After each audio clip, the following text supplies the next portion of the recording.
রমজানুল মুবারক শয়তানকে শিকল দিয়ে আবদ্ধ করা হয়, জান্নাতের দরওয়াজাগুলো খুলে দেওয়া হয়, জাহান্নামের দরওয়াজাগুলো বন্ধ করে দেওয়া হয়। কোন অন্যান্য মাসে একটা নফল আমল করলে আমল নামায় একটা নফলের সওয়াব, রমজান মাস এমন বরকত মাস, কোরআন নাজিলের মাস, একটা নফল আমল করলে একটা ফরজের সমান সওয়াব আল্লাহ আমল নামায় দিবে। সুবহানাল্লাহ। হাজার হাজার নফল ইবাদত করলে ফরজের সওয়াব সমান হবে না, কিন্তু রমজানের বরকত, রমজানের নিয়ামত আল্লাহ দিছি, রমজান মাসের বরকত হাসিল করো, আল্লাহর কাছে দোয়া করো, এক নেক করো 70 নেকের সওয়াব, 1 টাকা দান সদকা করো 70 টাকা 700 গুণ পর্যন্ত আল্লাহ বাড়ায়া দেয়। একটা নফল আমল করো, আল্লাহ 70টা নফল ফরজ পর্যন্ত আমল নামায় সওয়াব দিয়া দেয়। রমজান মাস বড় বরকতের মাস, কোরআন নাজিলের মাস, ইবাদত কবুলের মাস। বান্দার সাথে আল্লাহর পরস্পর মহব্বত, মুলাকাত, নিসবত, মুযাকারা, ভালো সম্পর্ক, গভীর মুআমেলা তৈরি করার মাস। সামনে রমজান মাস আসতেছে, আল্লাহ যেন রমজানের বরকত আমাদেরকে দান করেন। জোরে বলেন আমিন। ভুলবো না, ভোলা যায় নাকি মাহে রমজানের স্মৃতি, ভুলবো না, ভোলা যায় নাকি মাহে রমজানের স্মৃতি। আল্লাহর সেই পবিত্র কালাম মহাগ্রন্থ আল কোরআন, কি মহিমা এই মাসে হয়েছে তাহার আগমন। আল্লাহর সেই পবিত্র কালাম মহাগ্রন্থ আল কোরআন, কি মহিমা এই মাসে হয়েছে তাহার আগমন। যার কারণে এত সম্মান দিয়েছেন প্রভু রহমান, রহমত বরকত নাজাতের মাস, জ্বালাও আমলের বাতি। ভুলবো না, ভোলা যায় নাকি মাহে রমজানের স্মৃতি, ভুলবো না, ভোলা যায় নাকি মাহে রমজানের স্মৃতি। এই মাসের কত ফজিলত জানো কি মুসলিম জাতি, ভুলবো না, ভোলা যায় নাকি মাহে রমজানের স্মৃতি। কত কষ্ট করেছিলেন ইয়াতিম নবী এ রমজানে, ইবাদতে রাত কাটিয়ে দিতেন, কি হবে উম্মত বিনে। কত কষ্ট করেছিলেন ইয়াতিম নবী এ রমজানে, ইবাদতে রাত কাটিয়ে দিতেন, কি হবে উম্মত বিনে। আমরা তো সেই নবীরই উম্মত, কেমনে দাও তার সিনাতে আঘাত, মরণের ভয় নাই কি তোমার, কি হবে শেষের গতি। ভুলবো না, ভোলা যায় নাকি মাহে রমজানের স্মৃতি, ভুলবো না, ভোলা যায় নাকি মা মাহে রমাদানের স্মৃতি, এই মাসের কত ফজিলত জানো কি মুসলিম জাতি, ভুলবো না ভোলা যায় নাকি মাহে রমাদানের স্মৃতি, ভুলবো না ভোলা যায় নাকি মাহে রমাদানের স্মৃতি।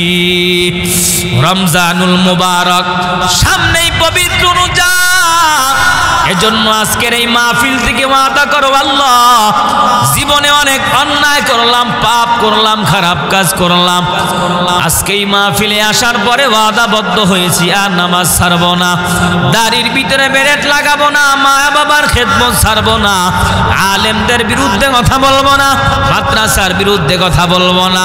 পাশেই কোনো স্থান কার মা কবরের ভিতরে শুয়ে আছে, বাবা কবরের ভিতরে ঘুমায় আছি, এই নওজোয়ান যুবক ভাই, বৃদ্ধ বাবাজিরা জানি না রাত্র 2টা-3টা বাজে বাড়ির দরওয়াজায় দাঁড়ায়া সন্তান যখন একবার মাকে মা বলে ডাক দিস, মা সাথে সাথে বাড়ির দরওয়াজায় হাজির। আজকে বাড়ি যাওয়ার পর কার মাকে মা মা মা বলে ডাক দেওয়ার সুযোগ নাই, বাবাকে বাবা বলে ডাক দেওয়ার সুযোগ নাই। বাড়ির দরওয়াজায় কবর, মা কবরে শুয়ে আছে, বাবা কবরে শুয়ে আছে। মায়ের জন্য দিলটা যাদের কাঁদি, বাবার জন্য দিলটা কাঁদি, ওই মা বাবার জন্য দোয়া করো। মা যাদের দুনিয়ায় জীবিত আছে মায়ের কাছ থেকে দোয়া নাও, বাবার কাছ থেকে দোয়া নাও, মায়ের পা জড়ায়া ক্ষমা চাও। মায়ের সঙ্গে যারা অন্যায় করেছো, বাবার সঙ্গে যারা অপরাধ করেছো, আজকে বাড়ি যাওয়ার পরে মায়ের পা জড়ায়া ধরা মায়ের কাছে ক্ষমা চাও, বাবার পা জড়ায়া বাবার কাছে ক্ষমা চাও। মা তোমার জন্য জান্নাত, মা তোমার জন্য জাহান্নাম। হাতে পায়ে ধরে বুঝায় যাও, এই মায়ের কাছ থেকে দোয়া নাও, বাবার কাছ থেকে দোয়া নাও। নওজোয়ান যুবক ভাইরা, বৃদ্ধ বাবাজিরা, আজকে থেকে মাহফিল থেকে ওয়াদা করো, জীবন চলে যাবে, চাকরি চলে যাবে, আমার মা বেজার হয় হোক, বাবা বেজার হয় হোক, সন্তান বেজার হয় হোক, আল্লাহরে বেজার করা যাবে না, পয়গম্বরকে বেজার করা যাবে না। যতদিন বেঁচে থাকবো নামাজ ছাড়বো না, দাড়ি কাটবো না, মা বাবার খেদমত ছাড়বো না, কোরআনের বিরুদ্ধে কথা বলবো না, মাদ্রাসার বিরুদ্ধে কথা বলবো না, আলেমদের বিরুদ্ধে কথা বলবো না। রহমতের ফেরেশতারা চতুর্দিকে ক্যামেরা নিয়ে দাঁড়িয়ে আছে। আল্লাহর জন্য যদি দিলটা কাঁদি, নবীর জন্য মায়া হয়, মহব্বত হয়, আল্লাহর কোরআনের জন্য ভালোবাসা জন্মায়, নামাজ পড়বা, দাড়ি কাটবা না, মা বাবার খেদমত ছাড়বা না, কোরআনের বিরুদ্ধে, দেশের বিরুদ্ধে, আলেমদের বিরুদ্ধে কথা বলবো না। অন্তর যদি খাঁটি হয়, মুনাফিকি যদি না হয়, খাঁটি নিয়াইতে দুটি হাত আমার আল্লাহরে দেখায়া দাও। নারায়ে তাকবীর, হাত উঁচু করেন, লিল্লাহে তাকবীর। রহমতের ফেরেশতা চতুর্দিকে ক্যামেরা নিয়ে দাঁড়িয়ে আছে। কিয়ামতের দিন আল্লাহ এটা নাজাতের জরিয়া বানায় দিবে। নারায়ে তাকবীর। আয় আল্লাহ, সকলের হাতগুলো কবুল করে নাও।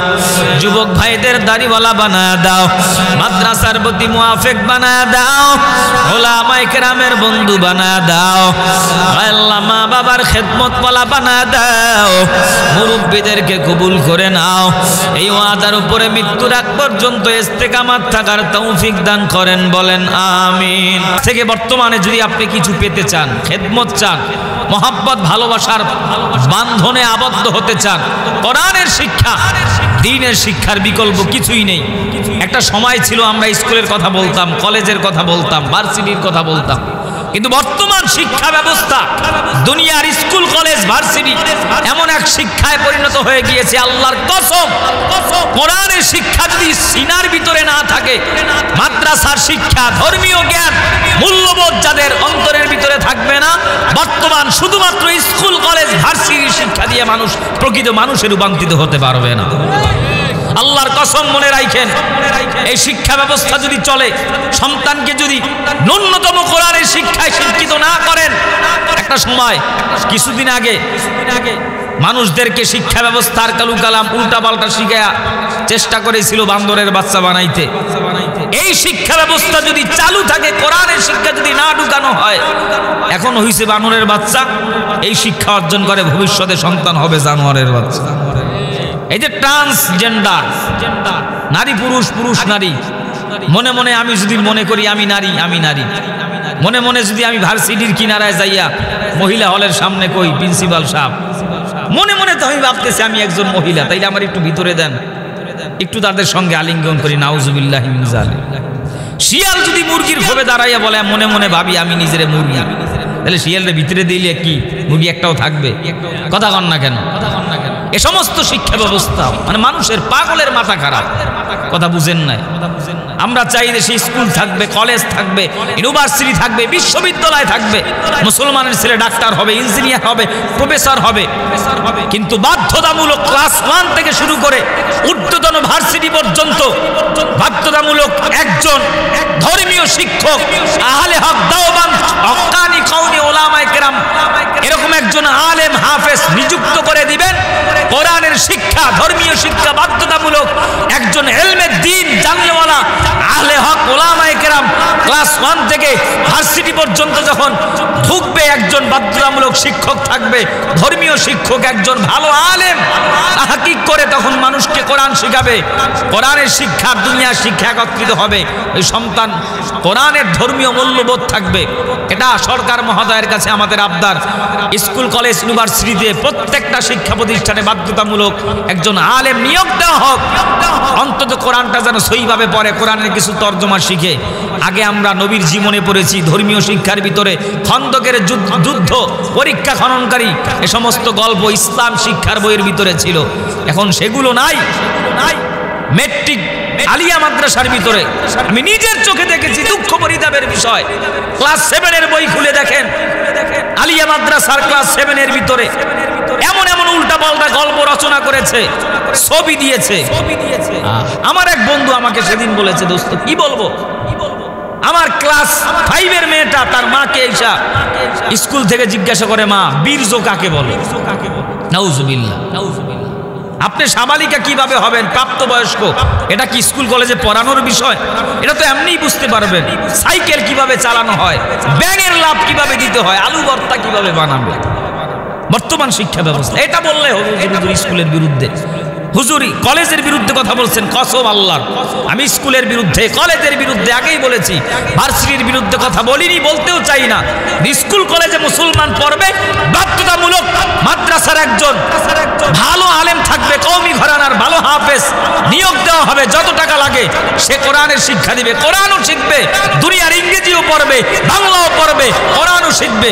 ওই সন্তান নাস্তিক হবে না, মুরতাদ হবে না, জাফর ইকবালের মতো হবে না, তসলিমা নাসরিনের মতো হবে না, টাকলা মুরাদের মতো সংসদে গিয়ে দ্বীনের বিরুদ্ধে কথা বলবে না, ঠিক কি? এই মাদ্রাসাগুলো এলাকার জন্য একটা নেয়ামত। নিজে কোরআন পড়বেন, সন্তান সন্ততিদেরকে এই মাদ্রাসার ভিতরে দিবেন, টাকা পয়সা শ্রম শক্তি পরামর্শ জায়গা দিয়ে এই মাদ্রাসার সাথে সম্পৃক্ত থাকবেন। কোরআনের নিসবত যখন আপনার ভিতরে চলে আসবে, কোরআনের সোহবাতে যখন থাকবেন, আল্লাহ আপনারে অটোমেটিক দামি বানিয়ে দিবে। আল্লাহর কসম, মাথায় টুপি, গালে দাড়ি, কোরআন পড়ার কারণে পৃথিবীতে আল্লাহ পাক এত সম্মান দিয়েছেন। এদেশের আহলে হক বুজুর্গ আল্লাহ মৌলিপুরি মামুনুল হক সাহেব দামাত বারাকাতুহুম থেকে শুরু করে বড় আলেম, কাকে নিয়ে যাবেন আপনি? আপনার দলের নেতাকে সালাম দিবেন 10 বার, সালামের উত্তর পাবে কিনা সন্দেহ আছে, জবাব দিবে কিনা সন্দেহ। কিন্তু ওলামায়ে কেরাম এমনও বক্তা বাংলাদেশে আছে, এমপি তার জন্য দাঁড়ায় থাকে, মন্ত্রী দাঁড়ায় থাকে, প্রাইম মিনিস্টার অপেক্ষা করে কখন কুয়াকাটার হুজুর আসবে, কখন মামুনুল হক সাহেব আসবে, কখন অলিপুরি সাহেব আসবে, কখন আল্লামা খালেদ সাইফুল্লাহ আইবি সাহেব আসবে। হুজুরের হাতের সঙ্গে হাত থেকে মুসাফা করব, দোয়া করব।